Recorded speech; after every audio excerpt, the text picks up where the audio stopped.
오늘 비가 오는데 이렇게 은혜의 자리에 또 예배의 자리에 나오신 성도 여러분을 환영합니다. 특별히 시간이 되지 않아서 일하는 곳에서 가정에서 함께 예배에 동참한 성도 여러분들에게 하나님의 은총이 함께하기를 바랍니다. 요한복음은 요한이 전한 복음서입니다. 우리가 잘 아는 것처럼 성경에는 4개의 복음서가 있는데 마태는 왕으로 오신 예수님을, 그리고 마가는 고난당하는 예수님을, 누가는 약한 자를 치료하는 예수님을 통해서 복음을 전파했습니다. 반면 요한은 다른 복음서에서 찾아볼 수 없는 부분을 다루고 있는데요. 바로 하나님 자신이신 예수님을 통해서 복음을 전파하고 있습니다. 그래서 요한복음은 아주 태고부터, 표현하자니 태고지, 이거는 시간적으로 그 시간 이전에, 시간을 창조하신 하나님께서 시간 이전부터 계셨다는 그 예수님을 전하고 있습니다. 그래서 스케일이 깊고 크고 우리가 측량하기 어렵습니다. 요한복음은 성도님들이 읽기가 편하고 문장도 쉬운 문장으로 써주셨습니다. 정말 복음에 충실해서 예수님을 전도하기에 좋은 책입니다. 아시는 것처럼 어떤 전도 방법에서는 아예 요한복음을 전도형으로 사용하기도 합니다. 또 한편으로 이렇게 말하기도 합니다. 요한복음은 내용이 깊어서 정말 어려운 책이라고 말합니다. 그래서 조금씩 서서히 음미하면서 읽어야 가야 할 책이다. 이처럼 요한복음은 쉬운 것 같으면서도 깊고 심오한 책입니다. 그러니까 마음을 다잡고 집중해서 우리가 읽어야 하고 성령의 감동이 있어야 깨달을 수 있는 하나님의 말씀입니다. 요한복음을 기록한 목적이 20장에 나와 있는데요. 20장 31절에 보면 이렇습니다. 오직 이것을 기록함은 너희로 예수께서 하나님의 아들 그리스도이심을 믿게 하려 함이요 또 너희로 믿고 그 이름을 힘입어 생명을 얻게 하려 함이라. 아멘. 31절은 예수가 그리스도이심을 믿게 하려고 썼다. 요한복음의 목적이라는 말입니다. 아시는 것처럼 요한복음을 기록한 사도 요한은 예수님의 제자이면서 가까운 친척입니다. 이종사촌이 되는 것이죠. 가까이서 예수님을 지켜본 요한이 말합니다. 예수님은 하나님이었다고 놀라운 고백을 하고 있습니다. 보통 우리가 사람을 멀리서 바라보면 위대해 보입니다. 가까이서 보면 허물이 보이고 부족한 면들이 많이 보이지요. 그런데 예수님을 가까이서 본 이 요한은 인간처럼 부족한 분이 아니고 바로 하나님이라고 말씀하고 있는 것입니다. 그래서 우리가 조금이라도 예수님을 하나님보다 못한 분으로 믿는 분이 있다면 이 요한복음을 통해서 생각을 바꿔야 합니다. 예수님은 하나님이십니다. 삼위일체 하나님은 동격이시기에 그래서 한 분 하나님이 되신다고 말씀하십니다. 요한은 이러한 말을 누구한테 들었을까요? 그의 이모 예수님의 어머니 마리아로부터 들었을 것입니다. 요한복음 19장 27절을 보도록 하겠습니다. 또 그 제자에게 이르시되 보라 내 어머니라 하신데 그때부터 그 제자가 자기 집에 모시니라. 예수님께서 십자가에 달려 돌아가실 때에 그 옆에는 요한이 있었습니다. 요한을 보고 어머니에게 말합니다. 여기 있는 이 요한이 어머니의 아들입니다. 그때부터 요한이 마리아를 자기 집에 모시게 됐습니다.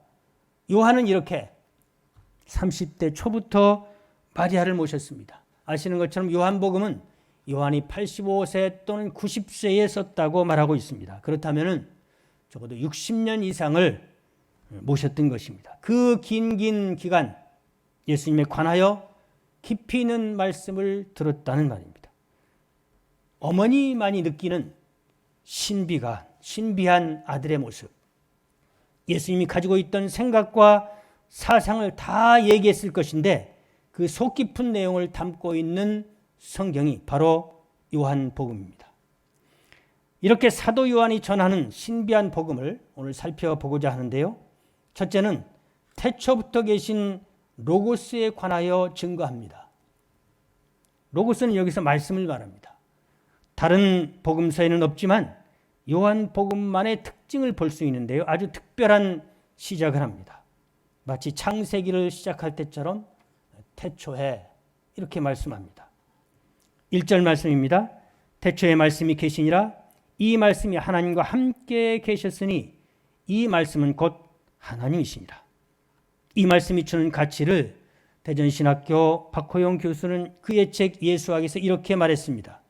성전 중심인 유대교에서 말씀 중심인 예수교로 혁명적인 전환을 선포하는 새벽종과 같은 말씀이다. 1절 말씀은 요한복음을 요약해서 말씀하고 있습니다.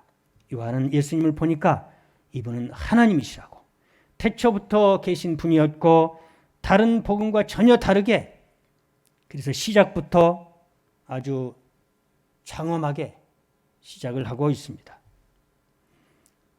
이분은 천지의 창조주로서 말씀은 영원부터 계셨다고 말씀합니다.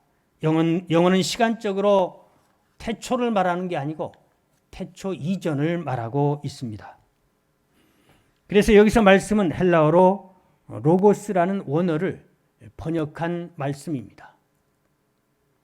그러니까 이 로고스로 되어 있는 것을 우리나라 말로 적합한 말이 말씀이었다, 그런 것입니다. 자, 요한복음에서 로고스를 언급한 것을 두고 학자들은 유대인 종교 철학자 필로의 사상에서 찾으려 했다고 말을 했습니다. 그러나 필로의 사상 체계와 분명히 다른 것은, 필로는 로고스를 순수 개념으로, 비인격적인 개념으로 사용을 했습니다. 그러나 요한의 로고스 개념은 그렇지 않습니다. 요한의 로고스는 태초 이전부터 하나님과 함께 계셨고 그로 말미암아 만물이 창조되었음을 말씀합니다. 이처럼 요한의 로고스 개념은 인격적 개념으로서 필로가 사용한 개념과 근본적인 차이가 있습니다. 요한은 이렇게 영원부터 계시면서 사역하신 성자 하나님의 대체 용어로 로고스, 즉 말씀이란 용어를 사용했을 뿐입니다. 로고스도 추측하건대 이 세상에 있는 말 가운데 가장 적합한 말일 뿐이지 이 예수님을 제대로 표현했을까, 그런 생각을 해볼 수 있습니다. 이처럼 로고스는 너무 크고 중요한 말입니다. 대체 용어 가운데 가장 적당한 말은 없을까? 요한은 고민했을 것인데요. 요한은 로고스를 이용해서 성자 하나님을 설명한 것입니다. 창조자를 피조물에게 설명하는 일, 얼마나 어렵겠습니까? 그래서 요한의 고뇌를 이해하고 동참하면서 이 말씀을 보시면 좋을 것입니다. 당시 헬라 문화권의 사람들에게 로고스라는 말은 아주 중요한 말이었다고 합니다. 로고스는 모든 사물의 존재를 규정하는 보편적인 원리이고 각각 사물을 사물되게 하는 형식이라고 말합니다. 이처럼 원리이자 형식이 로고스인데 이 로고스가 바로 예수님이라는 말씀입니다. 바꿔 말하면 아무개가 아무개 될 수 있는 이유, 여러분이 여러분 될 수 있는 이유, 다시 말해서 여러분 자신이 여러분 될 수 있는 이유도 이 로고스 때문이고 말씀 때문이라는 말입니다. 남편이 남편일 수 있는 이유도, 교회가 교회일 수 있는 이유도 바로 이 말씀 때문입니다. 이렇게 원리이자 형식이었던 그 말씀이 창조주라고 3절은 말씀하고 있습니다. 3절 말씀을 우리가 합독하겠습니다. 시작. 말씀이 그로 말미암아 지은 바 되었으니 지은 것이 하나도 그가 없이는 된 것이 없느니라. 아멘. 이 말씀이 천지를 창조했다고 말씀한 것입니다. 그러니까 이 요한은 이 로고스 개념을 도입해서 예수님이 영원부터 계셨고 그 예수님이 하나님과 함께 계셨고 그 예수님, 말씀이라는 예수님 때문에 여러분들이 창조되었다는 것을 지금 설명하고 있습니다. 본문 4절, 5절 보시면 말씀 안에 생명이 있었고 이 생명은 인류의 빛이 됐습니다. 이 빛이 세상에 내려와 어둠에 비쳤으나 어둠이 깨닫지를 못했습니다. 이 말씀은 예수님의 삶을 잘 설명해 주는 말씀입니다. 예수님이 빛이 되셔서 세상에 오셨습니다. 아니, 예수님은 세상의 빛이셨습니다. 그런데 사람들이 죄를 지어서 사람들이 다 어두워서 이 빛을 알아보지 못했다고 하는 말씀입니다. 빛 대신 예수님이 사람들에게 찾아왔으나 어둠 가운데 사는 사람들이 깨닫지 못한 것, 오히려 깨닫지 못했기 때문에 예수님까지 죽였습니다. 그러면 어둠이 이겼을까요? 이 깨닫지 못하더라는 말씀 옆에 보면은 2번이라고 쓰고 괄호를 하나 쳤습니다. 성경책 아래 나나주를 보시면 이기지 못하더라 라고 해석해 놨습니다. 빛이신 예수님을 죽인 자들이 이긴 것 같지만 세상 사람들이 자기 힘으로 예수님을 죽여서 이긴 것 같지만 세상 어둠 가운데 사는 사람들이 이기지 못했다는 말입니다. 십자가 예수님이 이기셨습니다. 사망 권세 이기신 분은 예수 그리스도인 줄로 믿습니다. 사랑하는 성도 여러분, 우리가 요한복음을 새로운 마음을 가지고 그렇기 때문에 볼 수 있어야 하겠습니다. 예수님은 단순히 소원을 이루어 주시는 분을 넘어서 온 우주와 세상마저도 예수를 담을 수 없는 분입니다. 왜 그럴까요? 예수님이 창조했기 때문입니다. 그래서 피조물 가운데 예수님을 피조물들은 이해를 못했던 것입니다. 와, 이렇게 크신 분을 내가 믿고 있구나 생각해 보실 수 있어야 하겠습니다. 이렇게 완전한 분을 내가 믿고 있는 거구나. 내가 어떻게 예수님을 믿었는지, 아니 예수님이 믿어졌는지 기적 중에 기적인 것입니다. 예수님과의 만남을 우리는 감탄할 수밖에 없습니다. 할렐루야. 여러분들이 처음에 어떻게 예수를 믿게 됐는지, 어떤 분은 모태신앙일 수도 있고 어떤 분은 또 결혼해서 또 믿는 집안에 와서 또는 믿는 집안과 결혼해서 믿게 된 분도 있겠고 어떤 분은 전도를 통해서 믿은 분도 있을 것입니다. 주님, 이러한 예수님을 믿게 해주셔서 정말 감사합니다. 고백하실 수 있기를 바랍니다. 하나님 감사합니다. 예수님 감사합니다. 성령님 감사합니다. 그러므로 우리가 모든 정성을 담아서 우리 하나님께 예배 드리는 자가 되어야 할 줄로 믿습니다.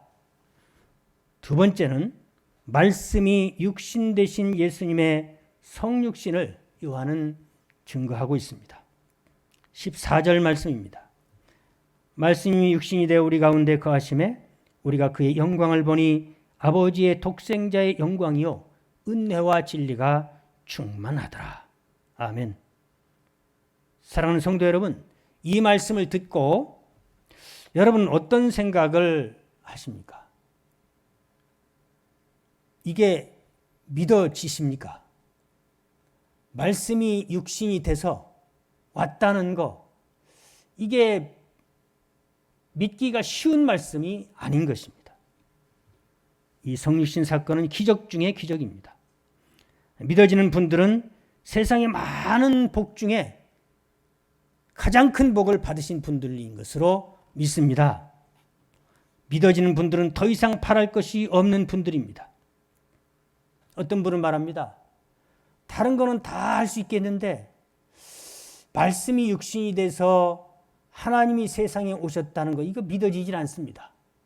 여러분, 이건 과학으로 믿는 것입니까? 그렇지 않죠. 이것은 믿어지게 해주시는 하나님의 은혜가 있기 때문에 믿어진 줄로 믿습니다. 그럼 우리가 이 예수님을 믿는 것은 복 중에 복인 것입니다. 그렇다면 왜 하나님께서 이 땅에 오셨을까요?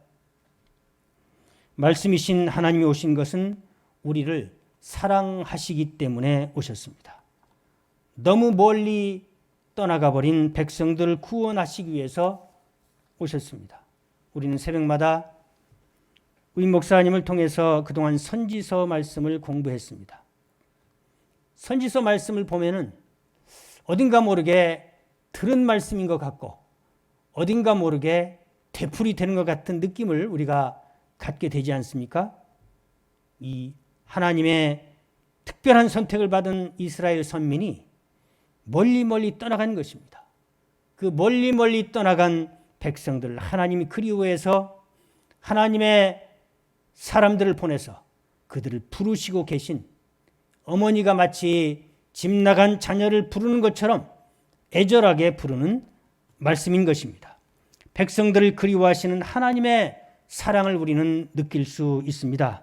안타까운 마음으로 징계도 하고 또 타이르기도 하고 또 복을 주시기도 하고, 그렇지만 그들은 멀리 떠나갔습니다.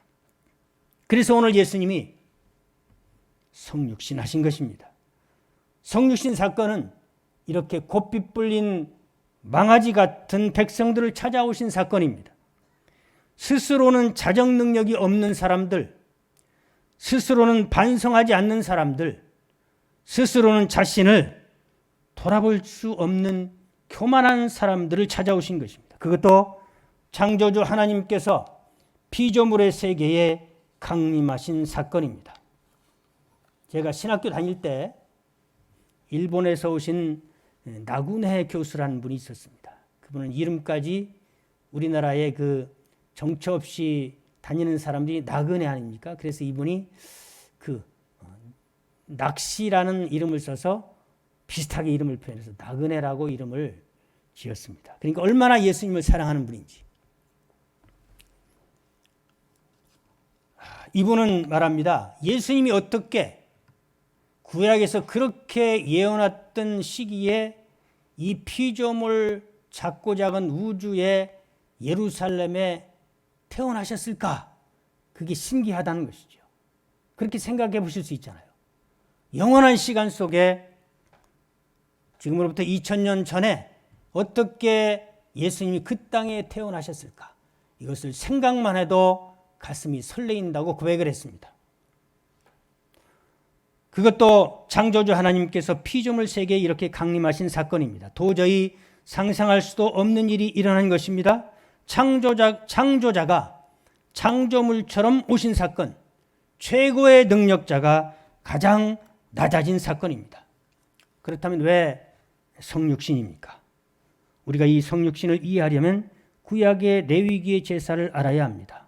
레위기는 출애굽한 백성들이 하나님을 만날 수 있는 방법을 알려주신 데 바로 제사입니다. 히브리서 9장 11절로 12절 말씀을 보시면 우리 합독하겠습니다. 시작. 그리스도께서는 장래 좋은 일에 대제사장으로 오사 손으로 짓지 아니한 것 곧 이 창조에 속하지 아니한 더 크고 온전한 장막으로 말미암아 염소와 송아지의 피로 하지 아니하고 오직 자기의 피로 영원한 속죄를 이루사 단번에 성소에 들어가셨느니라. 아멘.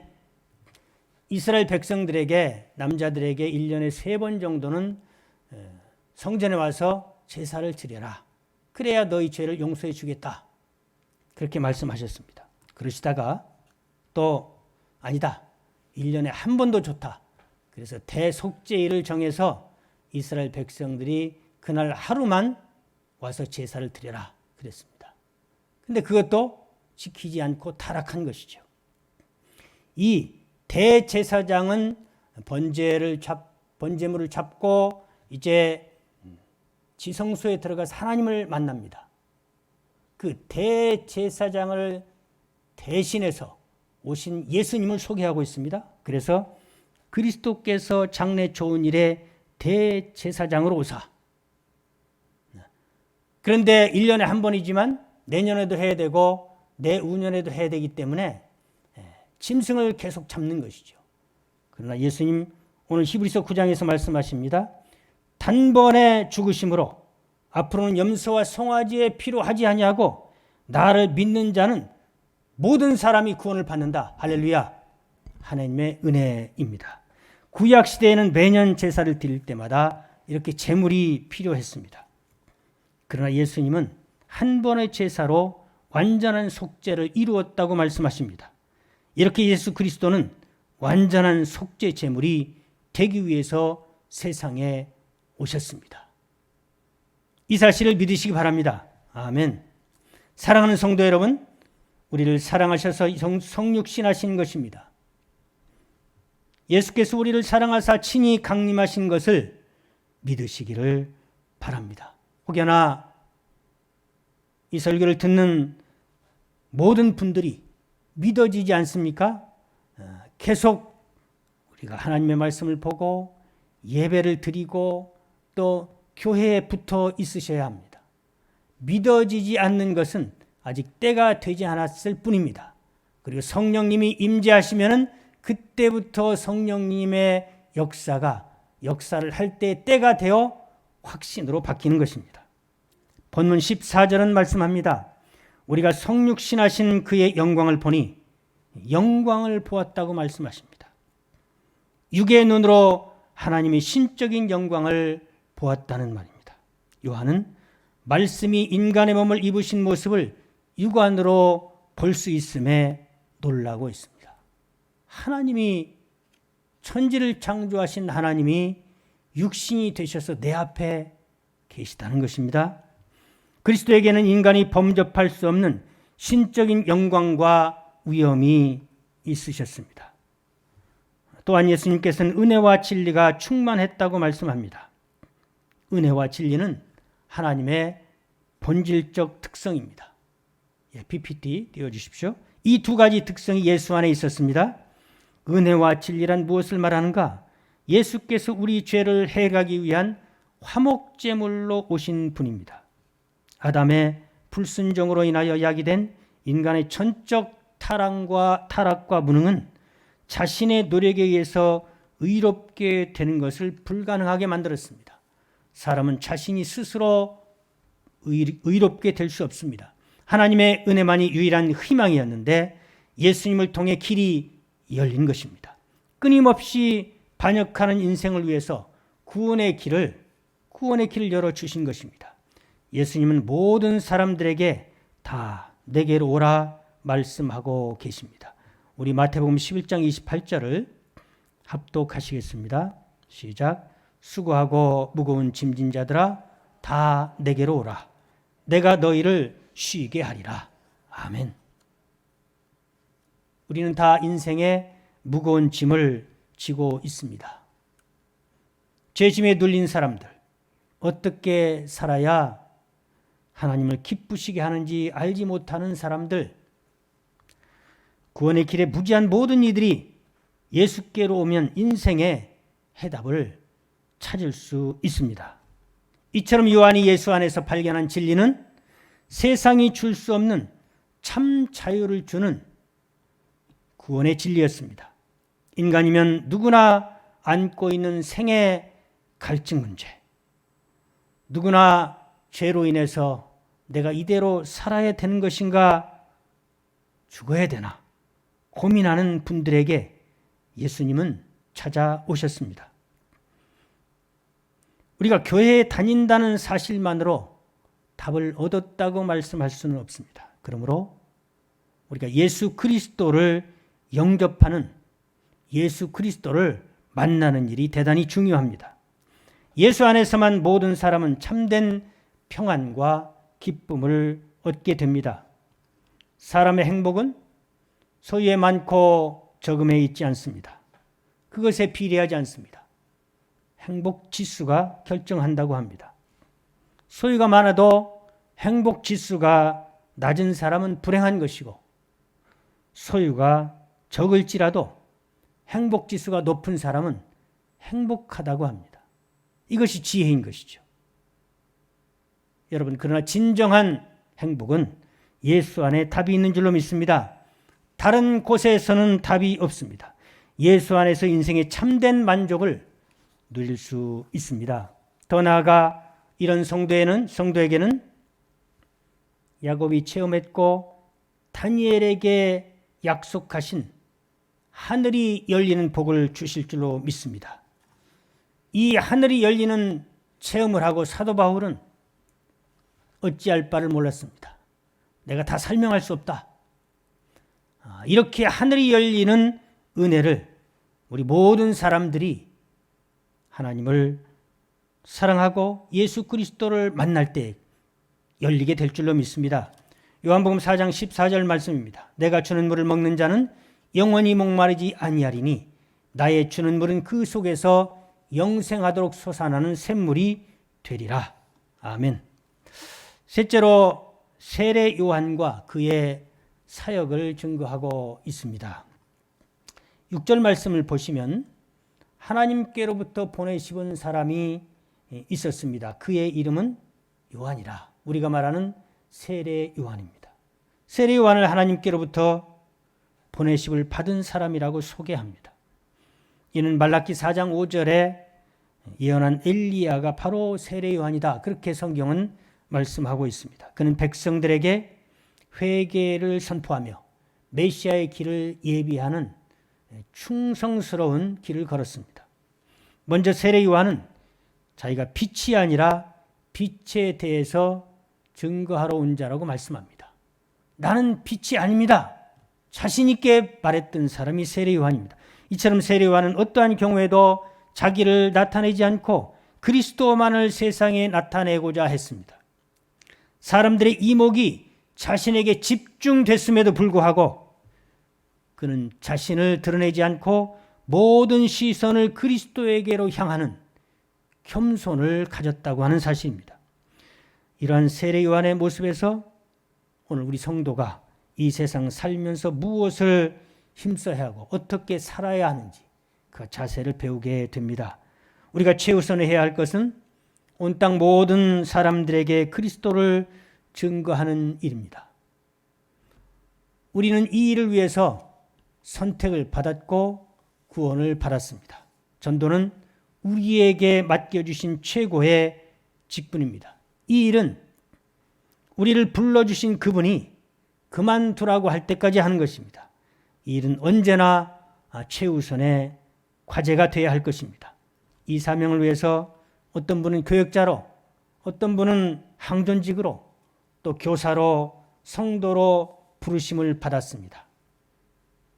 이 직분은 모든 사람이 감당해야 할 직분입니다. 그러므로 성도들은 부단히 자신의 형편을 살펴서 내가 이 일에 마음을 쓰고 있는지, 내가 이 일에 어떤 방법으로 동참하고 있는지, 자기가 잘할 수 있는 부분을 충성스럽게 감당하는 성도분들이 되시기를 바랍니다. 이 일에 충성한다는 것은 바로 구원받은 확신이 있다는 증거입니다.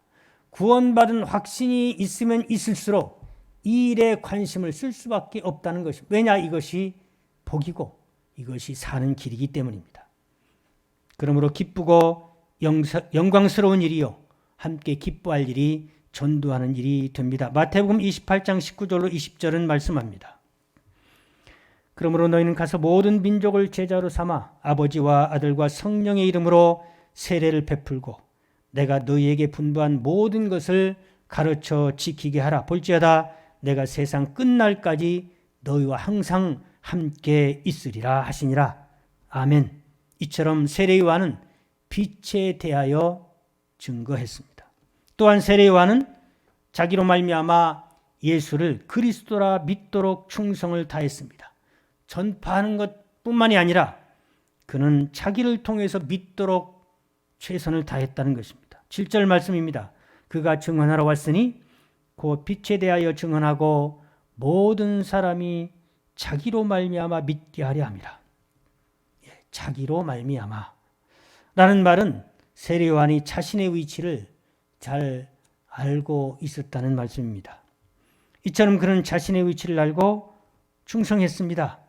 자신은 숨기고 예수 그리스도를 나타냈습니다. 자신은 패하여야 하고 예수 그리스도는 흥해야 합니다. 고백을 했습니다. 그는 죽기까지 충성했습니다. 우리가 신앙생활을 하다 보면 나를 통해서 복음의 통로가 되지 못하고 걸림돌이 되는 경우가 있습니다. 빛이 되지 못하고 빛을 막는 것이죠. 우리가 조심해야 합니다. 중직이 되면 예배 시간도 늦지 말아야 합니다. 왜냐하면 보고 있는 성도가 있습니다. 말 조심해야 하고 인사도 이용하려면 지난번에 말씀해 주신 것처럼 이제 최대한도로 격려하는 인사를 하라고 우리 들은 바와 같습니다. 교회를 세우는 일에 지혜를 모아야 합니다. 과거보다는 항존직에 열심히 좀 싣고 있다 그런 생각을 지울 수가 없습니다. 우리 선배들은 그리고 우리 앞에 분들은 정말 교회 일이라면 열일을 제치고 나갔는데 지금은 물론 사회의 변화도 있지만 우리가 마음마저 식은 것이 아닌가. 이 생각은 지울 수가 없습니다. 이러한 열심은 오고 오는 후손들에게 계승되어야 할 것입니다. 예수님은 우리를 통해서 세상 사람들이 믿기를 원하지 우리를 통해서 예수 그리스도에게로 가는 것을 막는 것을 절대로 원치 않으십니다. 이것은 우리가 조심해야 할 우리의 직분임을 명심하시기 바랍니다. 우리가 잘 아는 가요 가운데 심수봉 씨의 백만송이 장미라는 곡이 있습니다. 그녀는 자기가 하고 있는 일터에서 예수님을 충실하게 전파하는 사람입니다. 가요를 통해서 자신이 만난 예수를 전파하고 있습니다. 이 백만송이 장미의 가사에 얽힌 사연은 이렇습니다. 그분은 일찍 아버지가 돌아가셨고 아버지가 돌아가신 후 사랑이 그리웠다고 합니다. 성장하면서 아버지의 사랑이 그리웠던 그는 사랑의 결핍 현상이 생기면서 쉽게 결혼하게 됐습니다. 우리가 잘 아는 것처럼 결혼에 실패하기도 하고 휘말리기도 하고 이렇게 많은 어려움을 겪었습니다. 사랑의 그리움을 남편에게서 찾고자 했던 것이 잘못이었구나 어느 시점인가 깨닫게 됐답니다. 그래서 오히려 남편은 나를 사랑해 줄 대상이 아니고 내가 남편을 사랑해야 할 대상이라는 것을 알았다는 것입니다. 그 즈음에 예수님을 만나면서 사랑의 원천은 하나님이요 예수님이라는 것을 깨달았다고 하는데요. 노래 가사를 살펴보겠습니다. 먼 옛날 어느 별에서 내가 세상에 나올 때 사랑을 주고 오라는 작은 음성 하나 들었지. 사랑을 할 때만 피는 꽃 백만송이 피어오라는 진실한 사랑할 때만 피어나는 사랑의 장미. 이 가운데 우리는 별이라는 것을 보게 되는데요. 별은 여러분이 아는 것처럼 마태복음 2장 2절에 보면은 예수님이 태어나실 때 동방의 별이 인도했습니다. 다시 말해서 별이 있는 그 나라, 그곳을 천국으로 볼 수 있겠습니다. 아니 영원 전에 오늘 오신 말씀으로 보실 수 있겠습니다. 그분이 별나라에서 왔다고 하는 것이에요. 왜 왔는가? 사랑하라고 왔다는 것입니다. 미워하는 마음 없이 아낌없이 사랑을 주기만 할 때 수백만 송이 백만 송이 꽃은 피고 그립고 아름다운 내 별나라로 갈 수 있다네. 미워하는 사람이 엄청 많은 이 세상 가운데 우리는 미워하지 말고 사랑해야 하고 사랑을 주기만 해야 한다는 것입니다.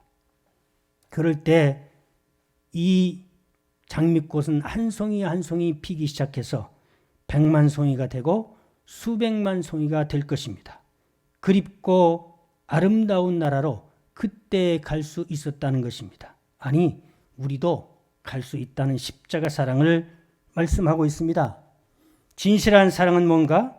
괴로운 눈물을 흘렸네.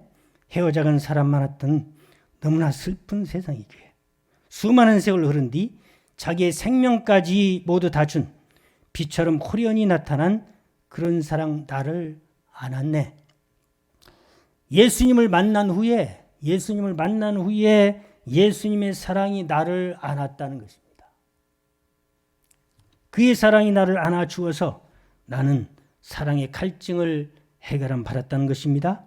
이러한 고백은 예수님의 사랑으로 그녀는 이제 사랑의 갈증을 느끼는 것이 아니라 풍족한 사랑 가운데 살게 됐다고 말씀합니다. 이젠 모두가 떠나갈지라도 그러나 사랑은 계속될 거야. 저 별에서 나를 찾아온 그토록 기다린 예수가 있는데 그대와 나 함께라면 더욱더 많은 꽃을 피우고 하나가 된 우리는 영원한 저 별로 돌아가리라. 주신 사명을 감당하고 복음 사명을 감당하다가 내 옆에 있는 가족을 이웃을 사랑하고 하나님 나라를 궁극적으로는 이루고야 말 거야. 그래서 영적인 결혼을 통해서 천국 가겠다는 소망을 본인의 사명을 말하고 있습니다. 어떻습니까? 우리가 사랑을 원했지만 오히려 사랑을 주어야 한다는 것을 알아야 한다고 말씀합니다. 그는 사랑의 원천이신 예수님을 만나고 사랑의 갈증이 해소되었다고 말합니다. 그 내용이 오늘 이 가요에 고스란히 녹아 있습니다. 사람은 누구나 사랑의 갈증이 있는 것입니다. 그 사랑을 어디서 채울 수 있을까요? 오늘 영원전에 계셨고 그 별나라에서 계셨으나 천지를 창조하시고 또 사랑하는 백성들을 선택해서 사랑을 하고자 했는데 그들이 멀리 떠나간 그들마저도 사랑이 결핍이 돼서 사랑을 원하는 그들을 찾기 위해서 세상에 오신 예수 그리스도를 영접할 때 사랑의 갈증은 해소될 줄로 믿습니다.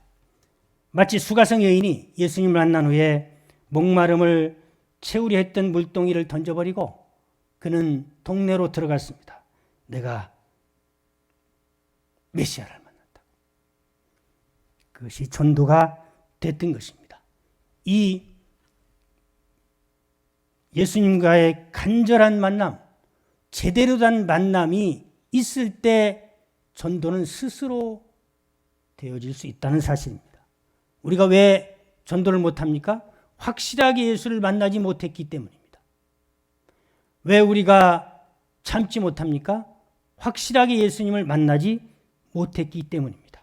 하나님께서는 우리 모두가 이런 예수를 만나 행복하기를 원하십니다. 요한복음 14장 6절 말씀입니다.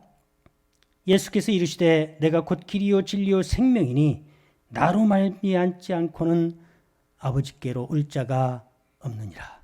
아멘. 기도하겠습니다.